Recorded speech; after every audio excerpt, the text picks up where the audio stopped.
missing someone.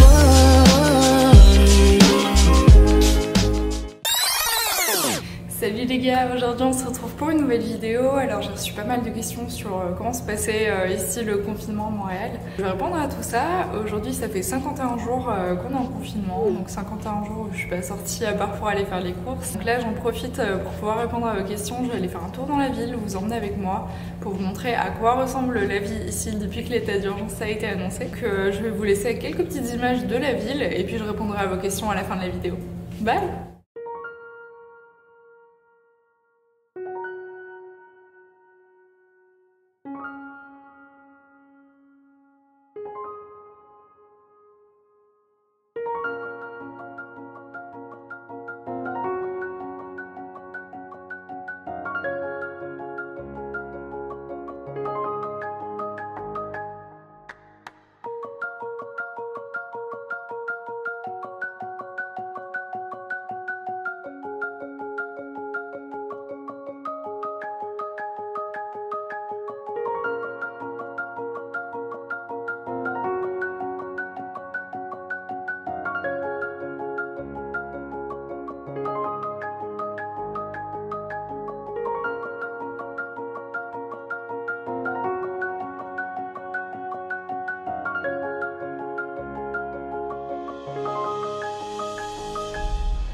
La situation à Montréal, elle est plutôt chaotique. On a eu notre premier cas de coronavirus le 28 février. Depuis, la courbe épidémiologique n'a pas encore baissé. On est monté à presque 18 000 cas ici rien que pour la ville de Montréal. On en a 34 000 au Québec. On voit que Montréal contient une grosse partie des personnes contaminées. Montréal est considéré comme l'un des épicentres du coronavirus en Amérique du Nord avec New York. Donc tu vois que voilà, on a énormément de cas pour le nombre de personnes qui habitent ici. Pour ce qui est du déconfinement, François Legault, qui est le Premier ministre québécois si tu veux savoir, nous a annoncé que le déconfinement serait reprogrammé au 25 mai pour la ville de Montréal, mais continuerait d'être effectif la semaine prochaine pour le reste du Québec. Et on espère que le 25 mai, on pourra enfin sortir de chez nous.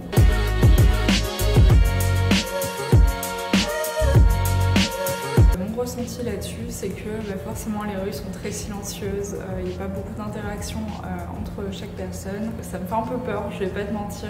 Forcément Montréal pour moi c'est hyper effervescent, tout le monde est avenant, etc.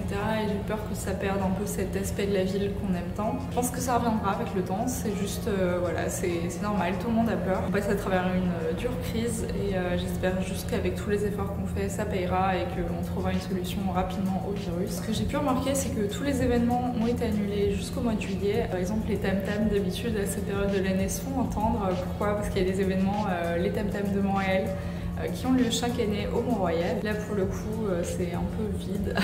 J'ai hâte que ça reprenne et que tout doucement on puisse recommencer à vivre ici.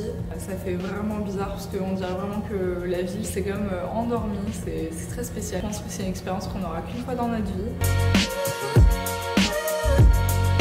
Alors pour ce qui est des arcs-en-ciel, c'est un mouvement à la base italien qui a été adopté par les Québécois avec le hashtag ça va bien aller. C'est un mouvement hyper positif qui a été partagé sur les réseaux sociaux également. Les personnes en fait affichent des arcs-en-ciel à leurs fenêtres. Il y a aussi les enfants qui décident souvent sur les trottoirs des arcs-en-ciel, mais tout simplement pour nous aider à passer cette crise, à nous donner de l'espoir pour la suite. Il y a aussi tous les monuments qui sont allumés aux couleurs de l'arc-en-ciel de Montréal.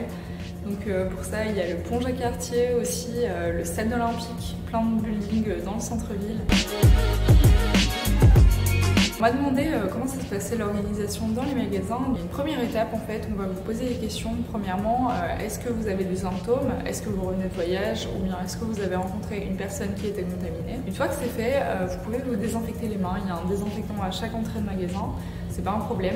Vous pouvez désinfecter le chariot si ce n'est pas déjà fait au préalable, ce qui est généralement le cas dans tous les magasins. En fait, ils le passent à l'avance et puis ils mettent les caddies désinfectés dans un certain endroit. Une fois que vous avez fait cette étape, vous pouvez rentrer dans le magasin et à l'intérieur, on va vous demander de prendre un chariot pour maintenir la distanciation sociale et éviter qu'il y ait trop de personnes dans le magasin, tout simplement. Pour la personne qui travaille à la caisse, ce qui est fait, c'est qu'elles ont toujours un masque, parfois une visière et des gants en fait qui désinfectent à chaque passage de client. Une vitre pour le protéger, alors ça ils l'ont installé vers la deuxième semaine de confinement. Et puis aussi c'est interdit d'utiliser de l'argent comptant, on utilisera uniquement la carte bancaire pour les paiements. Ils n'ont pas le droit en fait de ranger les courses dans ton sac, ce qu'ils font habituellement ici à Montréal.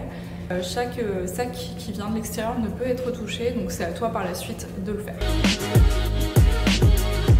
Concernant le marché de l'emploi à Montréal, c'est assez compliqué. Il y a eu énormément de licenciements économiques et si ce n'est pas le cas, de baisse de salaire de 20%. Il y a eu une hausse de 17% du chômage à Montréal, ce qui est énorme, c'est le plus haut taux jamais enregistré. Donc on essaye de passer à travers la crise comme tout le monde. Pour les entreprises locales, il y a des aides qui sont proposées du gouvernement, mais il y a aussi des aides pour les personnes qui ont perdu leur emploi à cause du coronavirus. Donc je te laisse les liens en barre d'infos si jamais tu veux voir si tu es admissible ou non à ces aides-là, ça pourrait peut-être t'aider. Donc pour les PVTistes qui d'habitude viennent ici parce que le marché de l'emploi est très riche, pour le coup c'est pas trop le cas actuellement. Les tirages au sort pour le PVT ont été mis en pause. Si jamais tu as été tiré au sort et que tu as ta lettre d'introduction qui arrive à sa fin prochainement, faut pas que tu t'inquiètes, il faut juste que tu les contactes pour pouvoir reporter cette date d'échéance.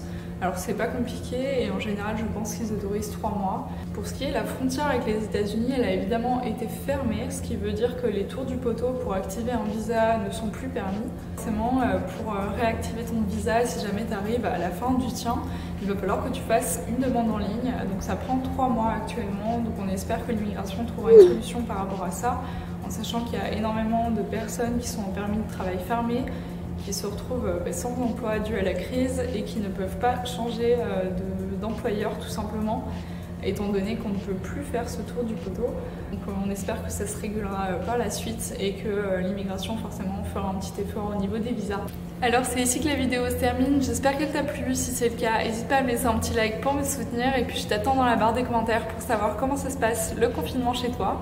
Alors n'oubliez pas que le déconfinement, ça ne veut pas dire que le virus a disparu, mais uniquement qu'il y a de la place pour vous dans les hôpitaux, donc prenez soin de vous et je vous laisse pour une prochaine vidéo la semaine prochaine. Bye!